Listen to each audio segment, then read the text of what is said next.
વિદ્યાર્થી મિત્રો, હવે આપણે ચેપ્ટર નંબર 1 ની શરૂઆત કરીશું. એમાં ચેપ્ટર નંબર 1 છે વિદ્યુત ભાર અને વિદ્યુત ક્ષેત્રો. આ તમારું 8 થી 9 માર્ક્સનું ચેપ્ટર છે.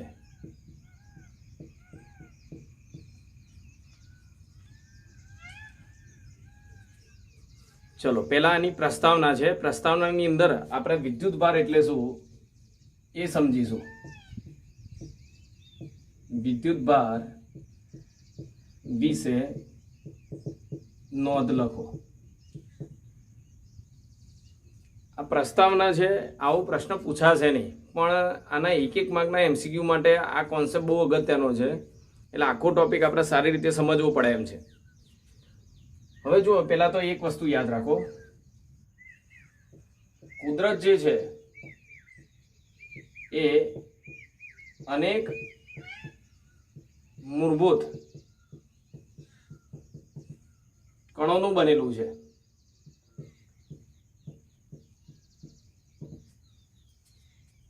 કુદરતની અંદર અનેક સૂક્ષ્મ એવા મૂળભૂત કણો રહેલા છે. એમાં મુખ્ય 3 છે. તેમાંથી મુખ્ય 3 કણો ઇલેક્ટ્રોન, પ્રોટોન અને ન્યુટ્રોન છે. એટલે આપણા 3 વિશે વાત કરવાની છે. ચલો, પહેલા શરૂઆત કરીએ તો ઇલેક્ટ્રોનનું દર. ઇલેક્ટ્રોનનું દર આ તમારે ખાસ ધ્યાન રાખવાનું. જો ના યાદ હોય ને તો ઇલેક્ટ્રોનનું દર 9.1 ગુણ્યા 10⁻31 kg. ઇલેક્ટ્રોનનું દર લખી દીધું. હવે પ્રોટોન ન્યુટ્રોનનું દર લગભગ સમાન છે, તો કેટલું થાય? પ્રોટોન અને ન્યુટ્રોન નું દર લગભગ સમાન છે. બરોબર? કેટલું છે? તો 1.67 ગુણ્યા 10⁻27 kg. તમે 1.6 પણ લખી શકો અહીંયા. 1.6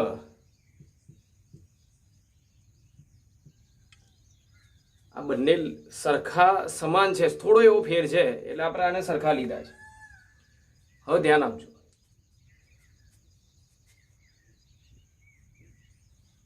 ઇલેક્ટ્રોન અને પ્રોટોન ની અંદર દરનો ગુણધર્મ છે.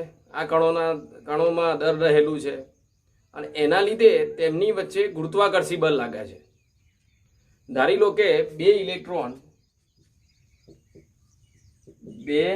ઇલેક્ટ્રોન એકબીજાથી 1 મીટર અંતરે રહેલા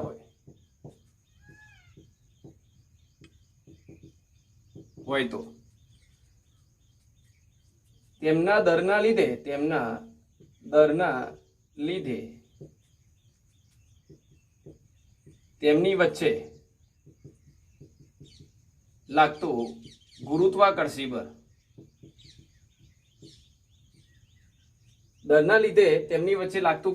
બળ કેટલું છે? તો યાદ રાખવાનું, ગુરુત્વાકર્ષી બળ 5, 6, 7 છે. કેટલું? 5, 6, 7 એટલે 5.5 ગુણ્યા 10⁻67 ન્યૂટન. ઇલેક્ટ્રોન એકબીજાથી 1 મીટર અંતરે રહેલા હોય ત્યારે તેમની અંદર દર ગુણધર્મને લીધે તેમની વચ્ચે આકર્ષી પ્રકારનું ગુરુત્વાકર્ષી બળ લાગે છે અને જેનું મૂલ્ય 5.5 ગુણ્યા 10⁻67 ન્યૂટન છે, જે આકર્ષી પ્રકારનું બળ છે.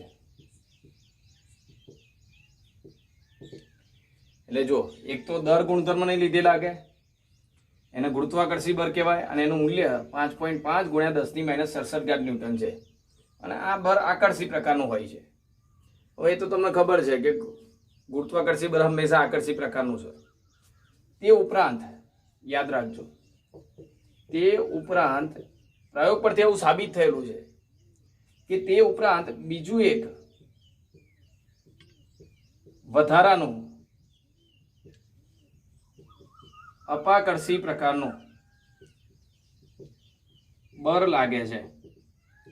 આકર્ષી બળ તો લાગે જ છે, એના સિવાય બીજું એક વધારાનું અપાકર્ષી બળ લાગે છે. આ પ્રયોગ પરથી સાબિત થયેલું છે અને તેનું મૂલ્ય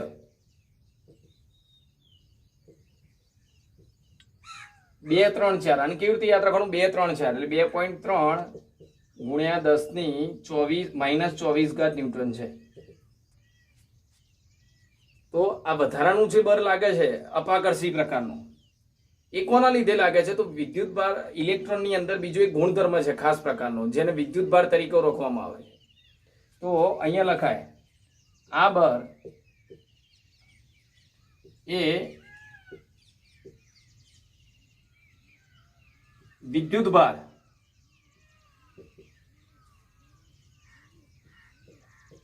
ગુણધર્મને લીધે લાગે છે. ઇલેક્ટ્રોનની અંદર વિદ્યુત ભાર તરીકે ઓળખાતો ગુણધર્મ છે, એના લીધે આ બળ લાગે છે. અને તે બળને વિદ્યુત બળ તરીકે ઓળખવામાં આવે છે. વિદ્યુત બળ કહે છે. તો યાદ રાખો, જો ફરીથી, કુદરત અનેક ઘટક કણોનું બનેલું છે. એમાં મુખ્ય 3 છે. કયા 3? ઇલેક્ટ્રોન, પ્રોટોન અને ન્યુટ્રોન. હવે ઇલેક્ટ્રોનનો દર કેટલો? 9.1 ગુણ્યા 10⁻31 kg. આ તમારે ખાસ ધ્યાન રાખવાનું. અને પ્રોટોન ન્યુટ્રોનનો દર લગભગ સમાન છે. અને કેટલું છે? તો 1.6 ગુણ્યા 10⁻27 kg. એટલે લગભગ આ પ્રોટોન ન્યુટ્રોન દર સમાન છે. હવે 2 ઇલેક્ટ્રોન તમે એકબીજાથી 1 મીટર અંતરે રાખો છો, 1 સેન્ટીમીટર અંતરે રાખવામાં આવે. 2 ઇલેક્ટ્રોન એકબીજાથી 1 સેન્ટીમીટર અંતરે રાખવામાં આવે ત્યારે ઇલેક્ટ્રોનની અંદર દર ગુણધર્મ લીધે, કારણ કે ઇલેક્ટ્રોન દર છે એટલે દરના લીધે તેમની વચ્ચે આકર્ષી બળ લાગે છે. આકર્ષી પ્રકારનું બળ લાગે છે, જેને ગુરુત્વાકર્ષી બળ કહેવામાં આવે છે. જેનું મૂલ્ય કેટલું છે? 5, 6, 7. યાદ રાખવા માટે 5, 6, 7 એટલે 5.5 ગુણ્યા 10⁻67 ન્યૂટન છે. એ ઉપરાંત પ્રયોગ પરથી એવું સાબિત થયું છે કે બીજું એક વધારાનું બળ લાગે છે, જે અપાકર્ષી પ્રકારનું હોય છે. હવે આ વધારાનું જે બળ લાગે છે અપાકર્ષી બળ, એનું મૂલ્ય 2, 3, 4 મતલબ 2.3 ગુણ્યા 10⁻24 ન્યૂટન છે. અને આ વધારાનું જે બળ લાગે છે એ ઇલેક્ટ્રોનની અંદર રહેલા વિદ્યુત ભાર તરીકે ઓળખાતા ગુણધર્મને લીધે લાગે છે. જો પેલામાં દર ગુણધર્મને લીધે લાગે, આ વિદ્યુત ભાર ગુણધર્મને લીધે લાગે, અને આને વિદ્યુત બળ તરીકે ઓળખવામાં આવે છે. હવે જો, હવે ઇલેક્ટ્રોનની જગ્યાએ પ્રોટોન લેવામાં આવે. હવે ઇલેક્ટ્રોનને બદલે 2 પ્રોટોનને 1 સેન્ટીમીટર અંતરે રાખતા તેમની વચ્ચે પણ આટલા જ મૂલ્યનું એટલે 2.3 ગુણ્યા 10⁻24 ન્યૂટન મૂલ્યનું અપાકર્ષી બળ, અપાકર્ષી કૌંસમાં વિદ્યુત બળ, અપાકર્ષી પ્રકારનું વિદ્યુત બળ લાગે છે. એટલે ઇલેક્ટ્રોનની જગ્યાએ તમે 2 પ્રોટોન 1 સેન્ટીમીટર અંતરે મૂકી દો તો આટલા જ મૂલ્યનું અને અપાકર્ષી પ્રકારનું વિદ્યુત બળ લાગે છે. જો અહીંયા પણ 2 ઇલેક્ટ્રોન હતા તો એ અપાકર્ષી બળ હતું એટલા જ મૂલ્યનું. 2 પ્રોટોન મૂકીએ તો પણ આટલા જ મૂલ્યનું અપાકર્ષી બળ. તો આનો અર્થ શું થયો? કે 2 ઇલેક્ટ્રોન લો કે 2 પ્રોટોન લો, બંનેની અંદર ગુણધર્મ સરખો હશે તો જ મૂલ્ય સરખું આવે. એટલે મતલબ એનો અર્થ એવો થયો કે ઇલેક્ટ્રોન અને પ્રોટોનનો વિદ્યુત ભાર સરખો હશે. કારણ કે અહીંયા વિદ્યુત ભારના કારણે આ બળ લાગે છે. બંનેના મૂલ્ય સરખા છે, એનો મતલબ કે બંનેની અંદર રહેલો ગુણધર્મ સરખો હશે. એટલે કે ઇલેક્ટ્રોન અને પ્રોટોન પરનો વિદ્યુત ભાર સમાન છે. અને જો બંનેના વિદ્યુત ભાર સરખા, બંને ઇલેક્ટ્રોન હોય તો પણ અપાકર્ષી, બંને પ્રોટોન હોય તો પણ અપાકર્ષી. એટલે સમાન વિદ્યુત ભારો એટલે સમાન ઇલેક્ટ્રોન કે પ્રોટોન લીધા હોય ત્યારે અપાકર્ષી પ્રકારનું બળ વર્તે છે. ચલો આગળ. હવે ઇલેક્ટ્રોન અને પ્રોટોન એકબીજાથી 1 સેન્ટીમીટર અંતરે રાખવામાં આવે. તેમની વચ્ચે 2.3 ગુણ્યા 10⁻²4 એટલે એટલા જ મૂલ્યનું બળ,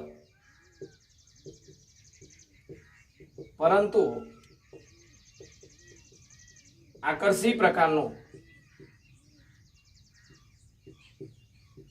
બળ લાગે છે. હવે સમજો બરોબર, 2 ઇલેક્ટ્રોન લીધા તો એટલા મૂલ્યનું, 2 પ્રોટોન લીધા તો પણ એટલા જ મૂલ્યનું બળ લાગ્યું, અને ઇલેક્ટ્રોન પ્રોટોન લીધા તો પણ એટલા જ મૂલ્ય. એટલે મૂલ્યમાં સરખું લાગ્યું. એનો મતલબ એવો થયો કે ઇલેક્ટ્રોન પ્રોટોનનો જે ગુણધર્મ છે, મતલબ વિદ્યુત ભાર જે છે એ સમાન થશે તો જ બળ સરખું લાગે. પણ 2 ઇલેક્ટ્રોન તો અપાકર્ષી, 2 પ્રોટોન તો પણ અપાકર્ષી, પણ ઇલેક્ટ્રોન પ્રોટોન, એક ઇલેક્ટ્રોન લીધો એક પ્રોટોન લીધો તો આકર્ષી પ્રકારનું બળ લાગ્યું. એનો મતલબ એવો થયો કે બંને પરના જે વિદ્યુત ભારો હશે એ જુદા જુદા હશે. સમાન વિદ્યુત ભારો વચ્ચે અપાકર્ષી, અહીંયા સમાન વિદ્યુત ભારો 2 પ્રોટોન એટલે અપાકર્ષી, પણ અહીંયા વિરુદ્ધ વિદ્યુત ભારો તો આકર્ષી, એવું કહી શકાય. એટલે આના પરથી સાબિત થાય, આ પરથી કહી શકાય, આ પરથી કહી શકાય કે વિદ્યુત ભારો 2 પ્રકારના છે. વિદ્યુત ભારો 2 પ્રકારના છે.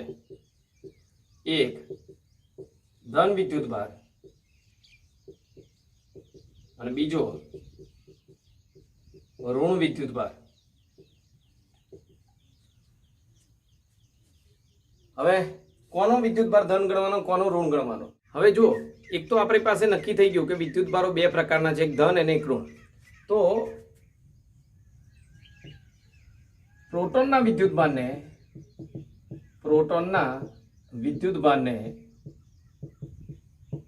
ધન વિદ્યુત ભાર અને ઇલેક્ટ્રોનના વિદ્યુત ભારને ઋણ વિદ્યુત ભાર તરીકે લેવામાં આવે છે. તમે આનાથી ઉલટું પહેલાથી જ ઇલેક્ટ્રોનને વિદ્યુતભારને ધન ધારે હોય અને પ્રોટોનના વિદ્યુતભારને ઋણ ધારે હોય તો આ જે ઘટના છે એમાં કોઈ ફેર ના પડે. પણ જ્યારે આ શોધ થઈ ત્યારનું એ સાબિત થયેલું, એ વખત નક્કી થઈ ગયેલું છે કે પ્રોટોનનો વિદ્યુતભાર ધન લેવાનો, ઇલેક્ટ્રોનનો ઋણ. એટલે આમાં કોઈ આપણે ફેરફાર કરતા નથી, આપણે ધારી લઈએ છીએ. બીજી વસ્તુ કે 2 ઇલેક્ટ્રોન લઈએ તો અપાકર્ષી બળ, 2 પ્રોટોન લઈએ તો પણ અપાકર્ષી બળ. એટલે એનો મતલબ એવો થાય, અહીં સજાતીય વિદ્યુત ભારો વચ્ચે, સજાતીય વિદ્યુત ભારો મતલબ ઇલેક્ટ્રોન કે પ્રોટોન વચ્ચે વિદ્યુત ભાર એ અપાકર્ષી પ્રકારનું વચ્ચે અપાકર્ષી ભાર અને વિજાતીય વિદ્યુત ભારો વચ્ચે, વિજાતીય મતલબ ઇલેક્ટ્રોન એક પ્રોટોન, વિજાતીય વિદ્યુત ભારો વચ્ચે આ જે વિદ્યુત બળ લાગે છે એ આકર્ષી પ્રકારનું હોય છે, આકર્ષી બળ હોય છે.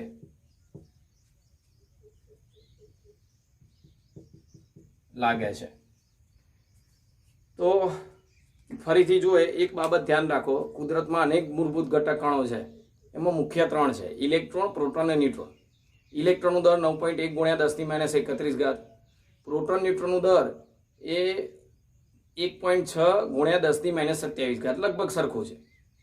હવે પહેલો પ્રયોગ શું કરો, તમે 2 ઇલેક્ટ્રોનને એકબીજાથી 1 સેન્ટીમીટર અંતરે રાખો તો તેમની અંદર દરના કારણે, ઇલેક્ટ્રોનનો દર છે એટલે દરના લીધે તેમની વચ્ચે આકર્ષી પ્રકારનું બળ લાગે છે, જેને આપણે ગુરુત્વાકર્ષી બળ કહીએ છીએ, અને જેનું મૂલ્ય 5.5 ગુણ્યા 10⁻67 ન્યૂટન છે.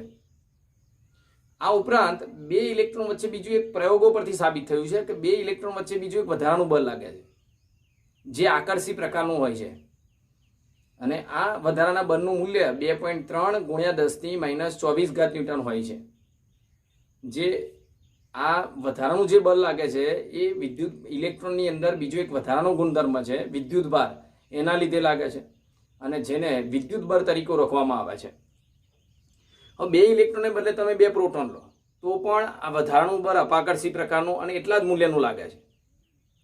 હવે તમે 2 પ્રોટોનની જગ્યાએ 1 ઇલેક્ટ્રોન 1 પ્રોટોન લો તો પણ એટલા જ મૂલ્યનું પણ આકર્ષી પ્રકારનું બળ લાગે છે, જે શું સાબિત કરે છે કે અહીંયા બળનું મૂલ્ય સરખું છે એટલે પ્રોટોન પરનો કે ઇલેક્ટ્રોન પરનો વિદ્યુતભાર સમાન હશે, પણ બે ઇલેક્ટ્રોન તો અપાકર્ષી, બે પ્રોટોન અપાકર્ષી, પણ ઇલેક્ટ્રોન પ્રોટોન તો આકર્ષી પ્રકારનું બળ. એટલે એનો અર્થ એવો થયો કે બંને પર જે વિદ્યુતભાર છે મૂલ્યમાં સરખા હશે પણ વિરુદ્ધ પ્રકારના હશે. એટલે વિદ્યુતભારના બે પ્રકાર થયા, એક ધન વિદ્યુતભાર ને એક ઋણ વિદ્યુતભાર.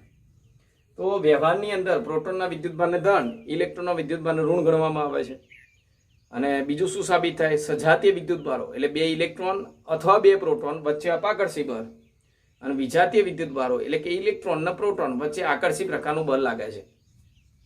હવે આગળ, હવે અગત્યનો ટોપિક છે, આગળના એમસીક્યુમાં તમારા કામમાં આવશે બહુ. આની અંદર જ છે કોઈ પણ પદાર્થ એ વિદ્યુતભારની દ્રષ્ટિએ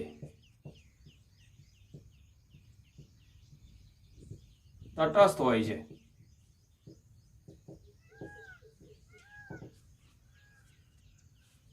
કોઈ પણ પદાર્થ વિદ્યુતભારની દ્રષ્ટિએ તટસ્થ હોય છે એટલે કે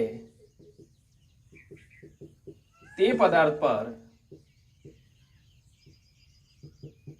ન્યુક્લિયસમાં જેટલા પ્રોટોન હોય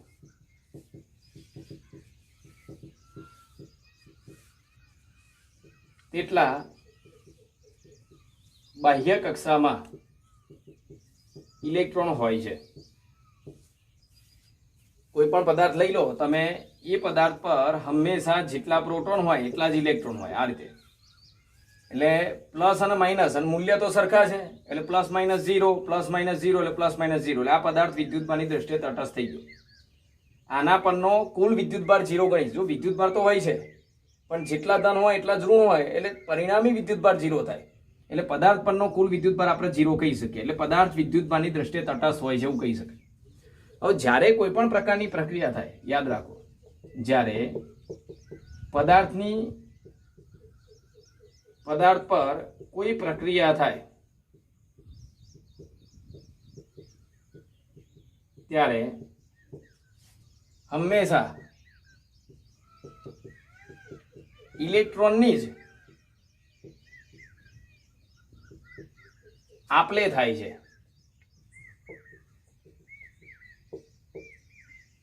એનું કારણ શું? કે ઇલેક્ટ્રોન બાહ્ય કક્ષામાં છે જે ન્યુક્લિયસમાં રહેલા પ્રોટોન કરતા ઓછા બળથી જકડાયેલા હોય. એટલે જ્યારે પ્રક્રિયા થાય એટલે સરળતાથી બાહ્ય કક્ષામાંથી છૂટા પડી જાય. એટલે યાદ રાખો, કારણ કે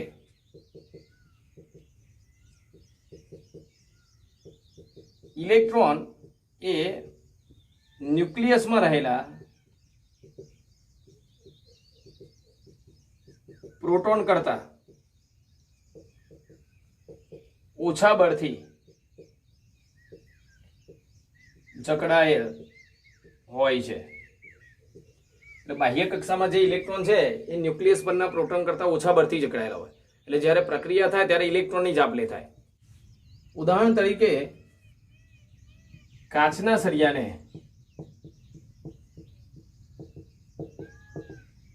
રેશમના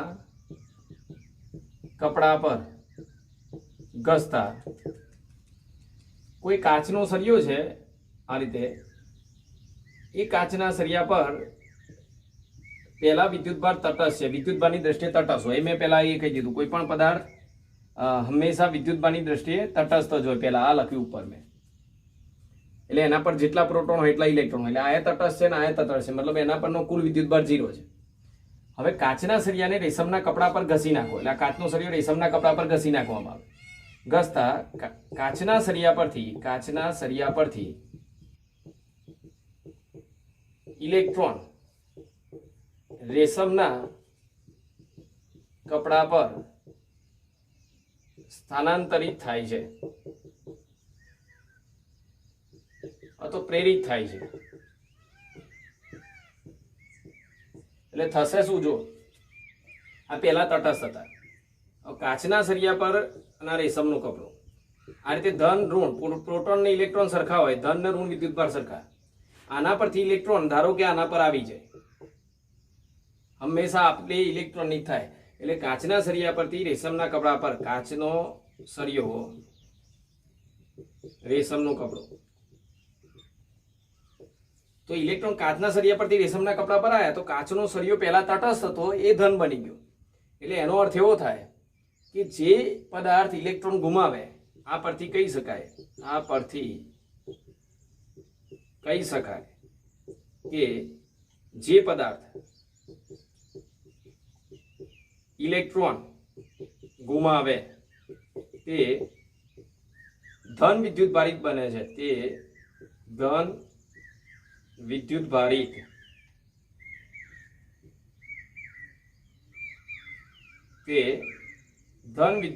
બને છે. આ ધ્યાન રાખજો ખાસ. કાચના સળિયા પરથી ઇલેક્ટ્રોન દૂર થયા એટલે ઇલેક્ટ્રોન જતા રહ્યા એટલે ધન એકલો વધ્યો. એટલે જે પદાર્થ ઇલેક્ટ્રોન ગુમાવે આ ખાસ અગત્યનો એ ધન વિદ્યુતભારિત બને છે અને તેનું દર ઘટે છે.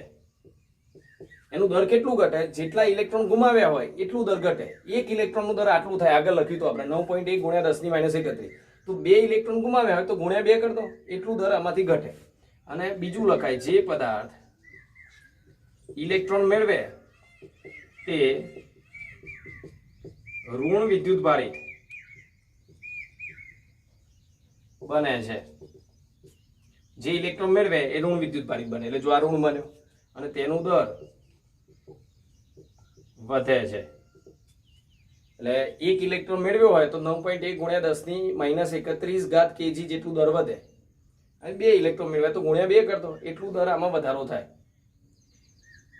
એટલે ખાસ અગત્યનું યાદ રાખો, પદાર્થ પહેલા વિદ્યુતભારની દ્રષ્ટિએ તટસ્થ હોય, કોઈ પણ પદાર્થ હોય, પણ જ્યારે કોઈ પ્રક્રિયા કરાવો એવી કોઈ પ્રક્રિયા કરાવો કે જેથી ઇલેક્ટ્રોનની આપલે થાય તો હંમેશા ઇલેક્ટ્રોન જ આપલે થાય. એનું કારણ કે ઇલેક્ટ્રોન ઓછા બળથી જકડાયેલા હોય ન્યુક્લિયસમાં રહેલા પ્રોટોન કરતા. તો ઉદાહરણ તરીકે કાચનો સળિયો રેશમના કપડા પર ઘસે એટલે કાચના સળિયા પરથી ઇલેક્ટ્રોન રેશમના કપડા પર જાય છે. નીચે બતાવ્યું છે મેં. એટલે કાચના સળિયા પરથી ઇલેક્ટ્રોન દૂર થયા એટલે એ ધન વિદ્યુતભારિત બન્યો, દર ઘટ્યો. ઇલેક્ટ્રોન ઓછા થયા એટલે દર ઘટ્યો. અને રેશમના કપડા ઇલેક્ટ્રોન મેળવ્યા એટલે ઋણ વિદ્યુતભારિત બન્યો, એનું દર વધ્યું. અને છેલ્લો એક અગત્યનો પોઈન્ટ, પ્રોટોન ને ઇલેક્ટ્રોન પરનો વિદ્યુતભાર નું મૂલ્ય સમાન છે. એ તો આપણને ખબર પડી ગઈ.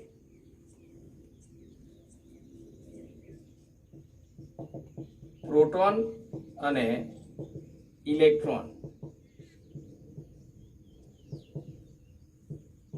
પરના વિદ્યુતભાર ને સંકેતમાં ઈ વડે દર્શાવવામાં આવે છે અને તેનું મૂલ્ય 1.6 ગુણ્યા 10⁻19 કુલમ છે. અને વિદ્યુતભારનો એકમ કુલમ છે. આ રીતે આ પ્રશ્ન પ્રસ્તાવના છે પણ બહુ અગત્યની છે એમસીક્યુ માટે, એટલે તમે યાદ રાખી શકો. ખાલી આમાં ફેર એવો છે કે પ્રોટોનનો વિદ્યુતભાર હોય તો આને ધન લખાય અને ઇલેક્ટ્રોનનો વિદ્યુતભાર હોય તો આને ઋણ લખાય.